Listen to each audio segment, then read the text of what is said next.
Hello guys, welcome to your YouTube channel pupil teacher. तो आज की वीडियो में हम डिस्कस करेंगे साइकोलॉजी का प्रीवियस ईयर का क्वेश्चन पेपर, जो कि आपको बहुत हेल्प करेगा।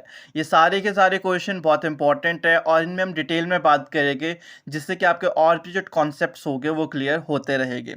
सबसे पहला क्वेश्चन है, I know the chemical formula of water is H2O is an example of which type of memory. मैं जानता हूं कि जल का रासायनिक सूत्र H2O होता है। किस समृद्धि का उदाहरण है?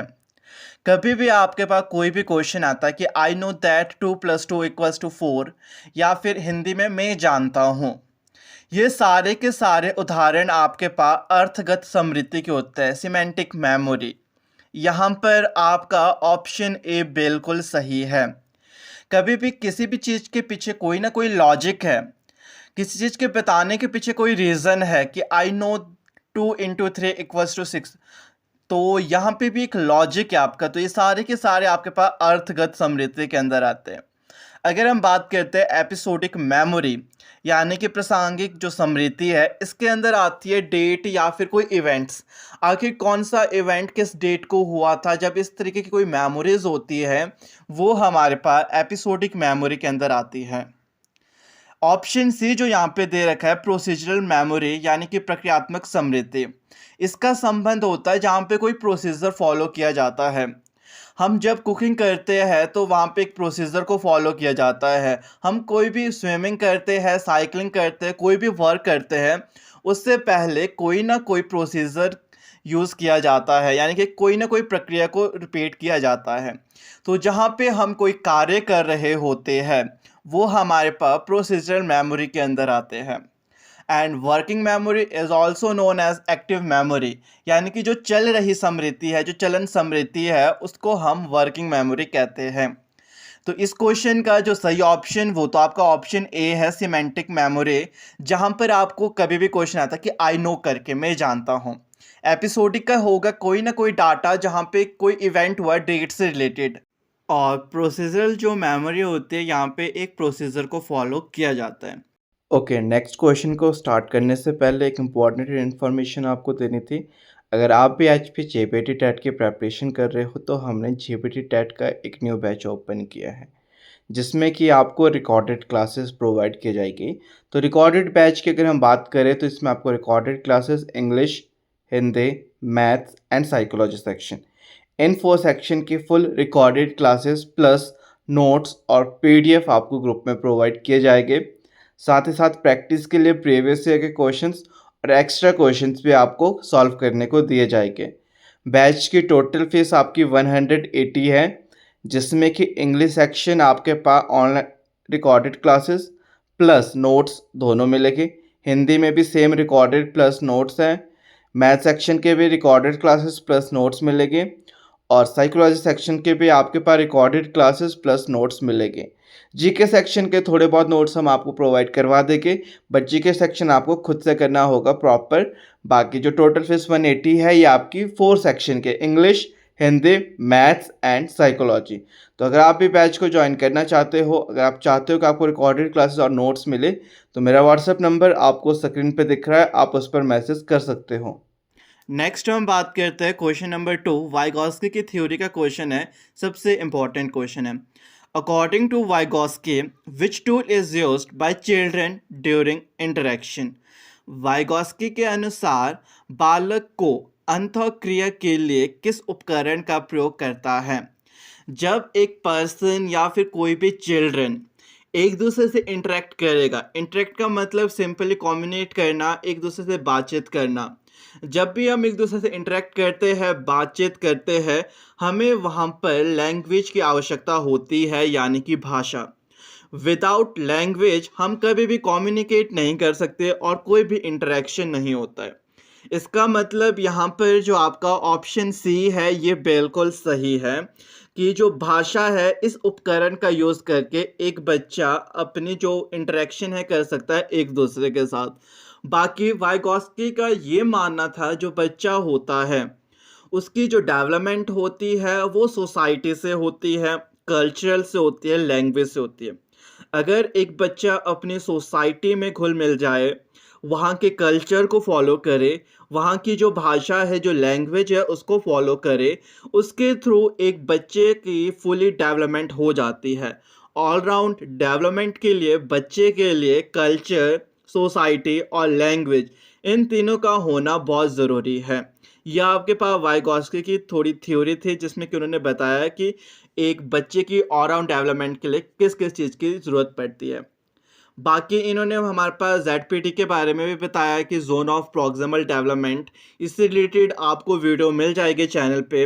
बाकी अगर आप चैनल पे नए हो तो चैनल को सब्सक्राइब कर लेना, क्योंकि इसी चैनल पे आपको अच्छे से बिल्कुल साइकोलॉजी की प्रेपरेशन करवा दी जाएगी टैट के लिए।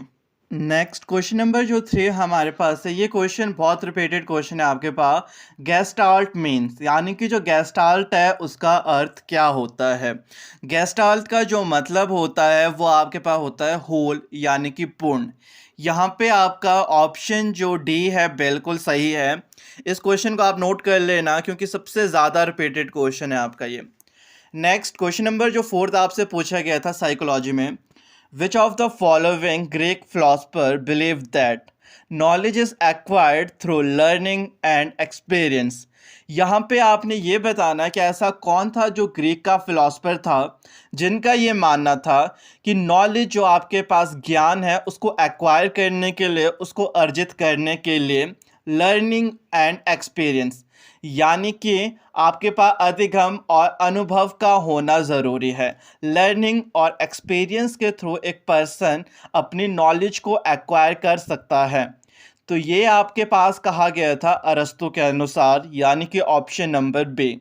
ये क्वेश्चन भी आपका रिपीटेड है और कई बार ये भी पूछा जाता है आपके पास कि अरस्तु कहाँ के फिलोसफर थे। तो जो आपके पास अरस्तु थे वो हमारे पास ग्रीक के थे।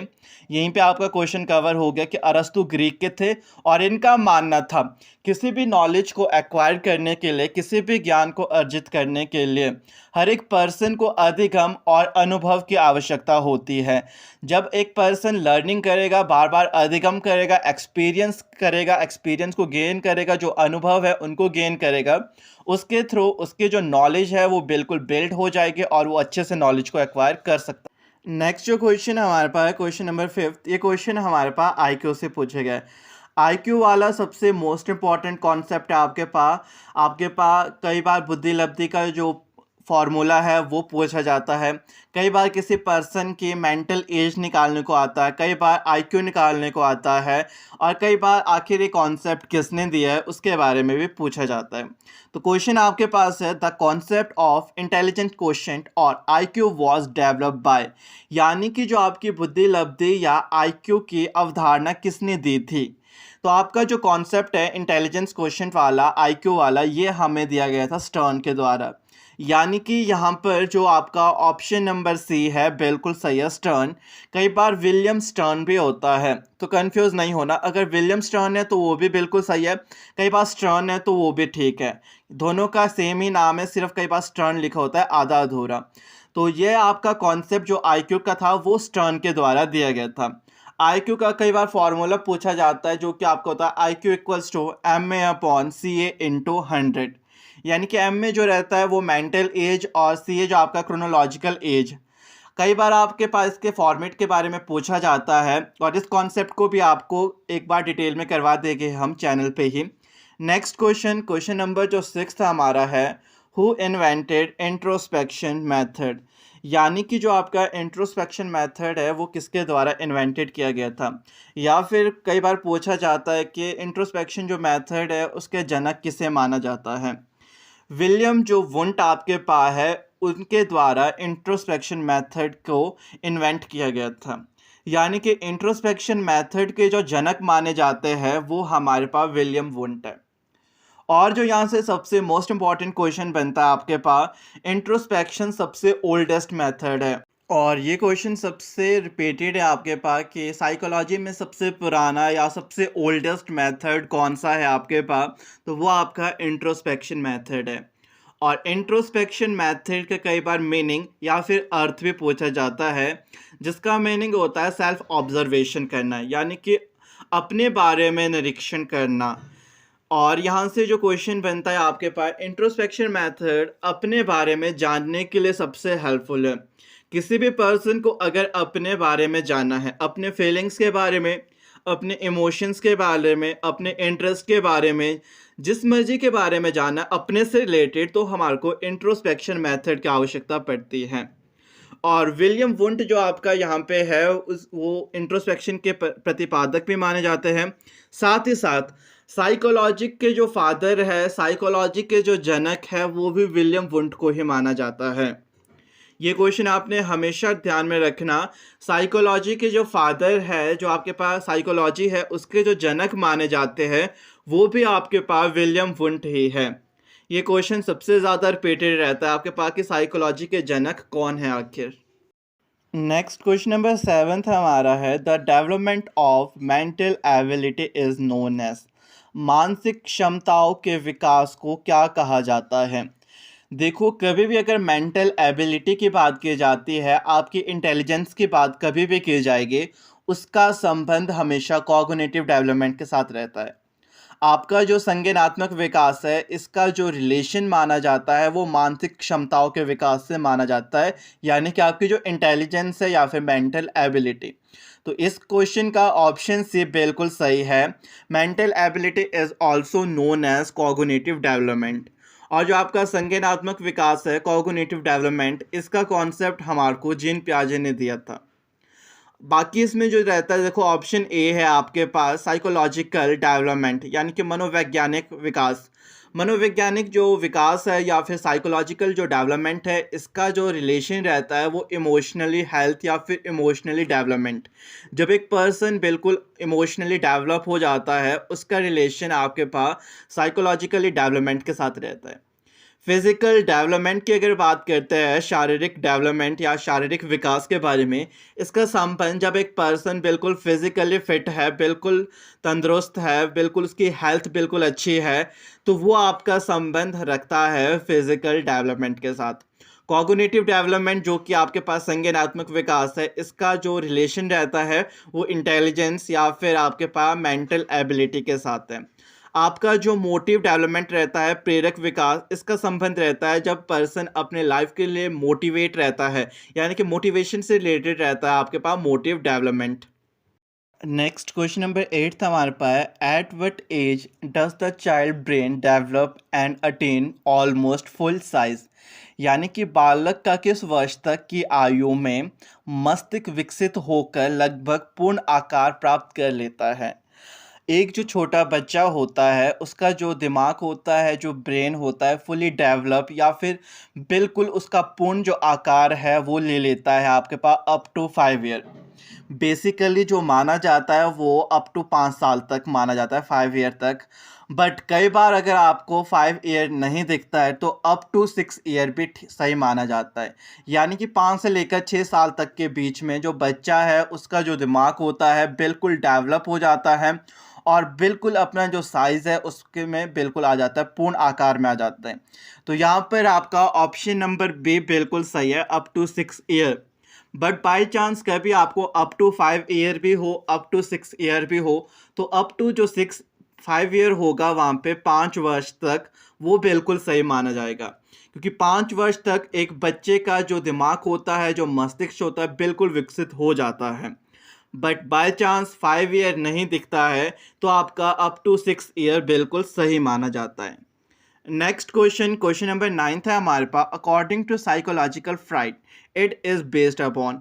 मनोवैज्ञानिक फ्राइड के अनुसार इट की आधार किसे माना गया है? According to Freud it is based upon the principle of pleasure. यानी कि जो आपका इड होता है उसको सुख के आधार के ऊपर निर्धारित किया गया है। यहाँ पर जो ऑप्शन आपके पास बी है वो बिल्कुल सही है। आपके पास जो फ्राइड है, इन्होंने हमारे पास जो माइंड है हमारा, उसको डिनोट किया गया है, उसको डिफाइन किया है। यानी कि हमारा जो दिमाग होता है, हमारा जो माइंड होता है, उसको 3 अलग अलग भागों में डिवाइड किया गया है, जैसे कि कॉन्शियस, सब कॉन्शियस और अनकॉन्शियस माइंड के बारे में। और जो आपके पास इड, ईगो, सुपर ईगो है, इड, अहम, परा अहम, इस कॉन्सेप्ट को भी हमारे पास फ्राइड ने दिया है। बहुत बार आपसे पूछा जाता है कि इड ईगो सुपर ईगो वाला कॉन्सेप्ट आखिर किसने दिया है। तो आपके पास जो इड है, आपके पास अहम है और परा अहम, ये कॉन्सेप्ट भी हमें फ्राइड के ने ही दिया है। और इसमें अलग अलग, जैसे कि इड आपके पास प्लेजर के ऊपर बेस्ड होता है। नेक्स्ट जो हमारा होता है ईगो यानी कि अहम, it is based upon reality. आपके पास जो अहम होता है यानी कि ईगो, वो आपका बेस्ड होता है रियलिटी यानी कि सत्य के ऊपर। नेक्स्ट जो हमारा लास्ट बताया गया था सुपर ईगो यानी कि परा अहम, super ego is based upon morality, यानी कि जो सुपर ईगो है वो आपका मोरालिटी के ऊपर बेस्ड होता है कि आखिर क्या चीज़ सही है, क्या चीज़ गलत है। तो ये तीनों से बहुत बार क्वेश्चन आता है कि इड किसके ऊपर बेस्ड है, ईगो आपका किसके ऊपर बेस्ड है, या फिर सुपर ईगो आपका किसके ऊपर बेस्ड है। नेक्स्ट क्वेश्चन नंबर 10th जो हमारा क्वेश्चन है पर्सनैलिटी, ये हमारा आया है व्यक्तित्व वाले टॉपिक से, यानी कि पर्सनैलिटी सबसे मोस्ट इंपॉर्टेंट टॉपिक है आपका साइकोलॉजी का। क्वेश्चन आपका है self centred nature person have dash personality, यानी कि आत्मकेंद्रित स्वभाव के व्यक्ति डैश व्यक्तित्व के होते हैं। ऐसे पर्सन जो कि सेल्फ सेंटर्ड होते हैं उनका नेचर किस प्रकार का होता है, तो वो आपके पास इंट्रोवर्ट होते हैं। इंट्रोवर्ट का मतलब ऐसे पर्सन जो कि थोड़े शाय होते हैं, और ऐसे पर्सन जो कि ज़्यादातर लोगों से बातचीत करना अच्छा नहीं समझते। जो पर्सन से वो बात करते हैं वहाँ पे बिल्कुल खुल कर के बात करेंगे, बट जिन पर्सन से वो बात करना नहीं चाहते हैं उनसे बिल्कुल भी बात नहीं करते। और इंट्रोवर्ट के बारे में कभी भी पूछा जाता है, ये पर्सन हमेशा सेल्फ सेंटर्ड होते हैं। इनका ये जब भी बात करते हैं सिर्फ काम की बात करते हैं, बाकी जो आउट ऑफ सिलेबस रहती है, जो किसी काम की बात नहीं रहती है, उसके बारे में कभी भी बात नहीं करते हैं। नेक्स्ट जो क्वेश्चन हमारा है question number 11th, development is a process, यानी कि विकास एक प्रक्रिया है। डेवलपमेंट और जो ग्रोथ आपका टॉपिक है साइकोलॉजी का सबसे most important, development is a process continuous. आपके पास जो डेवलपमेंट है, जो विकास है, वो एक निरंतर चलने वाली प्रक्रिया है। ग्रोथ आपकी अनकॉन्टिन्यूस होती है। आपके पास जो वृद्धि होती है वो निरंतर चलने वाली प्रक्रिया नहीं होती है, बट जो आपका विकास होता है डेवलपमेंट, वो आपके पास निरंतर चलने वाली प्रक्रिया है। एक बच्चे का जो डेवलपमेंट की प्रोसेस होती है ये स्टार्ट हो जाती है जब एक बच्चा अपनी माँ के पेट में होता है। यानी कि ये क्वेश्चन बहुत बार आपसे पूछा गया है कि डेवलपमेंट जो प्रोसेस है वो कब स्टार्ट हो जाती है। जब एक बच्चा अपने माँ के गर्भ में होता है आपकी डेवलपमेंट की प्रोसेस तब स्टार्ट हो जाती है। नेक्स्ट क्वेश्चन नंबर 12 हमारे पास, what do you understand by psychophysical difference, यानी कि मनोशारीरिक असमानताओं को क्या कहा जाता है। आपके पास कभी भी असमानता की बात आती है तो वो इंडिविजुअल डिफरेंस के अंदर आती है। इसका मतलब यहाँ पे जो आपके पास ऑप्शन सी है व्यक्तिगत यानी कि इंडिविजुअल, ये बिल्कुल सही है। कभी भी किसी भी पर्सन की साइकोफिजिकल यानी कि फिजिक की बात होती है, शरीर की बात होती है, उसके बीच कभी भी डिफरेंस पूछा जाता है कि असमानता क्यों होती है, तो इंडिविजुअल डिफरेंसेस के कारण, क्योंकि हर एक पर्सन किसी ना किसी पर्सन से किसी ना किसी तरह से अलग होता है। आप एक ट्विन्स की बात कर लो, आप एक ब्रदर सिस्टर रियल की बात कर लो, उनके बीच भी इंडिविजुअल डिफरेंस होता है। उनके इंटरेस्ट अलग होते हैं, कई बार उनके कभी एटीट्यूड अलग होते हैं, कई बार उनके फिजिक्स अलग होती है, और इसका जो मुख्य कारक माना जाता है वो उसको हेरिडिटी और एनवायरनमेंट को माना जाता है। नेक्स्ट क्वेश्चन हमारे पास मेमोरी से है यानी कि स्मृति से, और सबसे मोस्ट इंपॉर्टेंट टॉपिक है आपका साइकोलॉजी सेक्शन का। क्वेश्चन आपका है for how many second short term memory holds information, यानी कि लघुकालीन स्मृति में कितने सेकंड के लिए सूचनाएं रह सकती है। आपकी जो एक शॉर्ट टर्म मेमोरी होती है, आखिर वो किसी भी इंफॉर्मेशन को, किसी भी सूचना को कितने समय तक होल्ड करके रह सकती है। तो इसका जो सही आंसर है आपका वो है option A, less than 30 second, यानी कि 30 सेकेंड से कम समय तक, और कई बार होता है ग्रेटर देन 2 सेकेंड्स, 2 सेकेंड से ज़्यादा और 30 सेकेंड से कम समय तक शॉर्ट टर्म मेमोरी किसी भी इंफॉर्मेशन को, किसी भी सूचना को रख सकती है। और कभी भी आपसे टाइप्स पूछे जाते हैं स्मृति के, तो 3 प्रकार की होती है आपके पास और एक इम्पॉर्टेंट चीज़ जो आपकी शॉर्ट टर्म मेमोरी होती है, इसको दूसरा किस नाम से जाना जाता है, ये भी बहुत बार पूछा जाता है। Short term memory is also known as active memory या वर्किंग मेमोरी। कई बार इसको एक्टिव मेमोरी भी लिखा होता है, कई बार इसको वर्किंग मेमोरी भी, यानी कि दोनों का मतलब सेम ही है, short term memory. Next question number 14 हमारे पास, according to Erikson theory trust versus mistrust comes at the age of.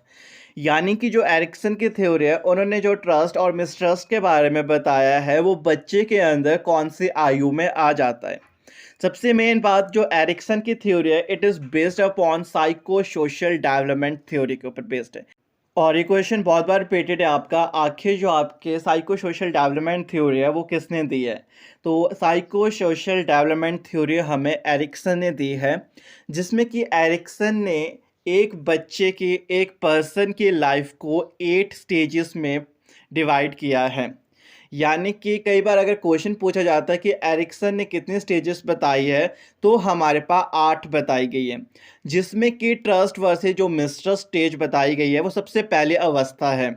यानी कि 0 से लेकर 1 वर्ष तक जो आपके पास है, 0 to 1 ईयर, ये वो वाली स्टेज है जहाँ पे कि एक बच्चे के अंदर ट्रस्ट वर्सेस मिसट्रस्ट स्टेज के बारे में बताया गया है। बाकी जो 8 स्टेजेस है, वहाँ पे अलग अलग आयु भी बताई गई है और अलग अलग वहाँ पे स्टेजेस बताए गए एरिक्सन के द्वारा, जिनको कि हम डिटेल में डिस्कस करेंगे। एरिक्सन के सारे जितने भी स्टेजेस है इसी चैनल के ऊपर। नेक्स्ट जो क्वेश्चन 15th हमारे पास है, रिवाइवल ऑफ पास्ट एक्सपीरियंस। इस क्वेश्चन में जो मेन चीज़ पूछी गई है, पास्ट एक्सपीरियंस, यानी कि ऐसे अनुभव जिन्हों को हमने पास्ट में एक्सपीरियंस किया है, अगर उन्हें हमें फिर से रिवाइव करना होगा, फिर से याद करना होगा, तो उस पार्ट को हम क्या कहेंगे। जब भी हम किसी भी चीज़ को पुनः जागृत करते हैं या पुनः याद करते हैं, वो हमारे पास कहलाता है रिकॉल। तो यहाँ पे आपका ऑप्शन जो डी है बिल्कुल सही है। Revival of past experience is known as recall.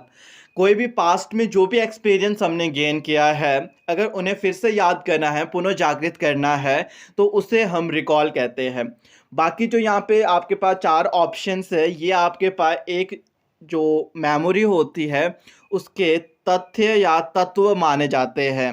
जैसे कि रिटेंशन हो गया, धारण करना, लर्निंग सीखना, रिकॉग्नाइजेशन हो गया, पहचान करना, और रिकॉल आपके पास हो गया, प्रत्यस्मरण करना। ये चारों के चारों जो आपके पास, रिटेंशन हो गया, लर्निंग हो गया, रिकॉग्नाइजेशन हो गया, रिकॉल, इन चारों को मेमोरी के एलिमेंट्स यानी कि तत्व माने जाते हैं। ये क्वेश्चन बहुत बार पूछा जाता है कि मेमोरी के एलिमेंट्स कौन से हैं, एलिमेंट्स या फिर आपके पास तत्व कौन है स्मृति के। तो ये चारों के चारों, रिटेंशन, लर्निंग, रिकॉग्नाइजेशन और रिकॉल। तो आज की वीडियो में बस इतना ही। आई होप कि आज की वीडियो आप सबके लिए हेल्पफुल रही होगी। बाकी के जितने 15 क्वेश्चन हमारे पास साइकोलॉजी के बच जाते हैं, उनको हम नेक्स्ट वीडियो में डिस्कस करेंगे। तो वीडियो अच्छी लगे तो वीडियो को लाइक शेयर कर देना और चैनल को सब्सक्राइब कर लेना। थैंक